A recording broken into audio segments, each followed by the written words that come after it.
La W, nos vamos ahora al Perú, en donde no paran las protestas. Algunos incluso dicen, Carlos, que este presidente no termina el 2022. Así es, Juan Pablo, porque Perú hoy en día está viviendo una crisis política y social muy grave. A raíz del alza de precios del combustible, muchísimos protestantes salieron a manifestar en el Perú. Empezó el 28 de marzo en Lima. Y vamos a hablar con César Candela. Él es experto en gobierno y políticas públicas, ha sido asesor en la Secretaría del Consejo de Ministros del Despacho Presidencial y 2 veces asesor del Congreso de la República. Hoy es socio en Candela Jara y Abogados en el Perú. ¿Por qué? Porque queremos aterrizar este tema, queremos que nos explique muy bien la crisis, cómo llegamos hasta aquí, porque, como usted dice, las imágenes son impresionantes. Ya lleva una semana de protesta, las personas están reclamando el alza de precio, no solo en el combustible, sino en alimentos básicos como el arroz, como la papa, etc. Y ahora quiero saludar a César. Bienvenido a Sigla W. Buenas tardes. Hola, don Carlos, ¿cómo está usted? Buenas tardes. Un saludo también a nuestros amigos en Colombia. Un gusto estar con ustedes y gracias por la invitación. César, mi primera pregunta es con respecto a Pedro Castillo, porque es el presidente de Perú, lleva apenas 8 meses en el poder. Y en 8 meses ha habido cambios constantes en las carteras ministeriales. Acusado por tráfico de influencias en el Palacio. Dos de sus sobrinos están siendo investigados. Un montón de escándalos en estos 8 meses presidenciales. ¿Cómo llegamos a este punto de crisis gubernamental?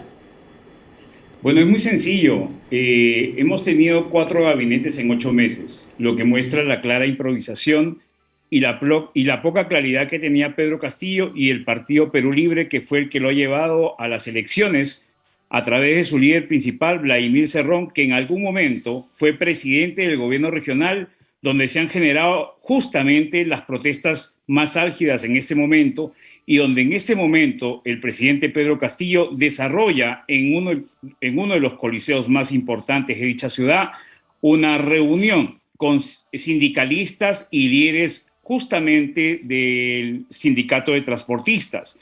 Hace breves momentos, uno de los dirigentes le acaba de pedir públicamente, con todo respeto, que renuncie y que convoque a elecciones generales. Para muestra más clara, es como que Colombia esté jugando con su selección las eliminatorias y en menos de 90 minutos el entrenador haya cambiado 4 veces a la selección completa en menos del primer tiempo. Eso es lo que ha llevado a Pedro Castillo a esta situación, una absoluta improvisación y poca claridad de la conducción que debe llevar al Perú a recuperarnos de una situación compleja después de la pandemia. Eso es lo que, además de la alza de precios, no solamente del combustible, don Carlos, el problema es que el incremento de los productos de la canasta básica en algunos casos rebasa el 100%. Obviamente las amas de casa y los habitantes de Lima y otras provincias ha generado una convulsión social que ya lleva 6 víctimas y pérdidas humanas este fin de semana. Como Juan Pablo lo mencionó, y como usted también lo mencionó, la oposición pide su renuncia. No sabemos si va a terminar su mandato en 2022. El rechazo popular llega hasta el 76%. ¿Usted cree que Pedro Castillo, presidente de su país, termine el 2022? A ver, en estos 8 meses se han presentado 2 mociones de vacancia. Para presentar la moción de vacancia se requiere más de 70 votos. Estas mociones fueron presentadas y lamentablemente no fueron aprobadas porque se requieren más de 80 votos. Ahora, es obvio que al momento de la votación previamente el presidente negoció con algunos partidos. Lamentablemente la oposición está muy polarizada. Esperemos que la población es la que ha ejercido en este momento y ha llevado al Congreso y a la oposición a presionar ya al Poder Ejecutivo. La población está muy agotada y muy cansada de esta inestabilidad. Justamente esto es parte de este fenómeno de la extrema izquierda que ha invadido a nuestros países en América Latina. El problema es que cuando llegan al gobierno no tienen un programa claro. Las únicas ideas que tienen no ayudan a solucionar el problema profundo que tienen nuestras sociedades. Es decir, no generan mayor desarrollo, no generan un crecimiento de la infraestructura.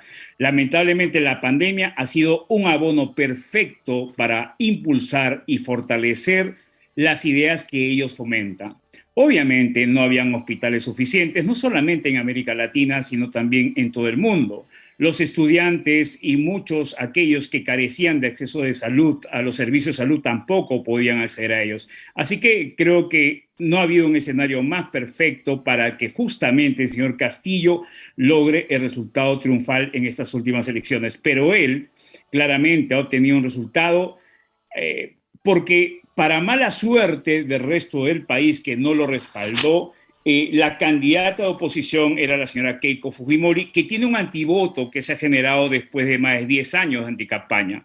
Ese 36% que los respaldó en segunda vuelta, o tal vez un poco menos, lamentablemente no ha sido un voto que ha pensado con el razonamiento suficiente. Ha sido más un voto de odio a la que enfrentaba a este señor, y que estaba también un poco cansado de este agotamiento del señor Fujimori, que más allá de lo positivo que pudo hacer, lamentablemente está preso por razones también válidas, ¿no? Ahora, yo quisiera entender quién respalda en este momento al presidente Castillo, porque efectivamente uno ve las movilizaciones, uno ve mucha gente en las calles, pero seguramente también hay en este momento algunas personas que están diciendo que se quede, que se quede. ¿Quiénes están en este momento respaldando a Castillo? Bueno, las encuestas al día de hoy, que tampoco son, digamos, un reflejo claro, arrojan que un 76% de la población lo está respaldando, lo que quiere decir que hay un 20 y tantos por ciento que lo estaría respaldando, que es también esa población a la que no ha llegado el desarrollo económico de este crecimiento que ha tenido el Perú antes de la pandemia de un promedio de 4% al año. Ahora, sí es cierto que hemos tenido una recuperación económica propia de la maquinaria económica que el país ya tiene, de justamente sus pilares ya instaurados hace muchos años, porque más allá de todo lo que sucede, el Fondo Monetario y el Banco Mundial nos da de todas maneras cifras bastante atractivas en toda América Latina, por decirlo así. Pero eso no impide la convulsión, porque es cierto que en los 8 meses el monto de la canasta básica sigue creciendo y aumenta.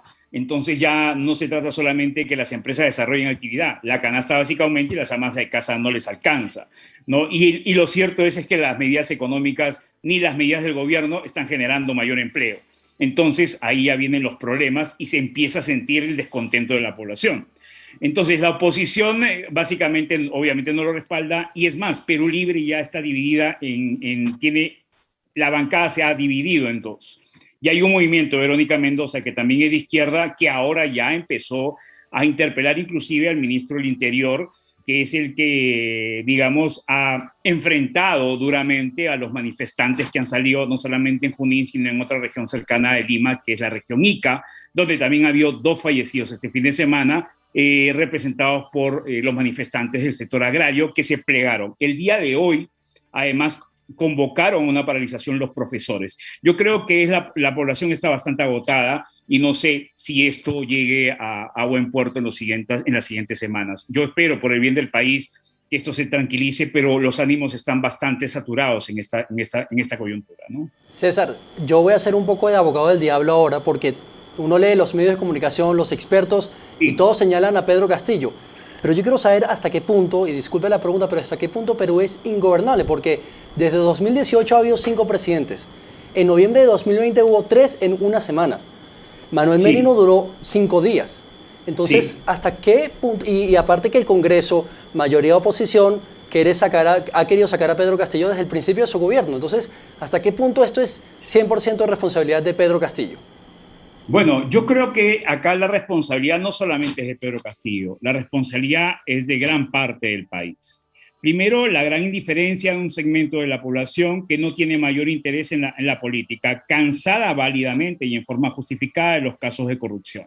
Recuerde que ahora la corrupción es más visible. Los medios de comunicación y las redes ahora muestran con mayor velocidad lo que viene pasando en los municipios, en las regiones y en los ministerios. Es decir, si usted antes desconocía los pecados y la corrupción, ahora las redes te lo hacen rápidamente más visible. Así que el descontento ha crecido. Los partidos políticos han estado básicamente tomados o posicionados por un grupo sectario que no ha permitido el ascenso de algunas generaciones por más de una década. O sea, yo creo que ha habido una mezquindad de todos. Por otro lado, en las 2 últimas elecciones y en esta última, un gran porcentaje de la población tampoco ha ido a votar. Entonces, acá tenemos los resultados. Y por otro, los independientes también aprovecharon ese desconcierto y ese descontento para decir que los partidos políticos como instituciones no servían. Y son los mismos que vienen hasta ahora todavía defendiendo la bandera de que el Parlamento o el Congreso no sirve, cuando en democracia y las instituciones sí. Los parlamentarios tal vez se equivocan y muchas veces lo hacen, pero los que defendemos y creemos en la democracia siempre vamos a considerar que las instituciones sí deben existir. Entonces, como yo lo digo en Perú y lo vengo señalando, las cosas se corrigen, pero no se destruyen para volver a levantarse, y menos en países en desarrollo. Y eso es lo que hay que precisar. Ahora, César, dígame. Perdón, para finalizar, usted es experto en gobierno y políticas públicas. Una frase muy breve, porque ya estamos cerrando el programa, una frase muy breve. ¿Cómo califica usted el gobierno de Pedro Castillo?